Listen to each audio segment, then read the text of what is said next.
না না গাইস, সত্যি বলতেছি, মুন্না ভাই একটা জিনিস। তোমরা জানো মুন্না ভাইয়ের গেম প্লে কতটা পরিমাণে ডেঞ্জারাস। তো এই ম্যাচে পড়ে যায় তার কিছু হেটার, যারা তাকে ডাউন করে ইচ্ছা মতো ইমোট দিতেছিল। বাট তোমরা তো জানো মুন্না ভাই কিন্তু মুখে মারে না, তার গেম প্লে দিয়ে মারে। তাকে ইমোট দেওয়ার পরে তার রিভেঞ্জটা কিন্তু আমার কাছে সত্যি বলতেছি সেই লাগছে। তাই তোমাদের সাথে এই জিনিসটা শেয়ার করতে চলে আসছি। চলো তাহলে ভিডিওটা দেখা যাক।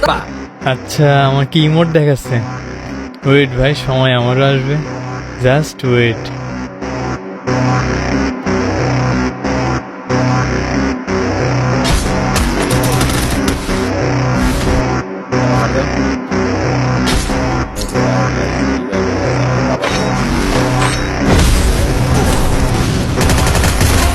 ডাউনে নাইস भाई दो गॉग गॉग दोस्तों गॉग गॉग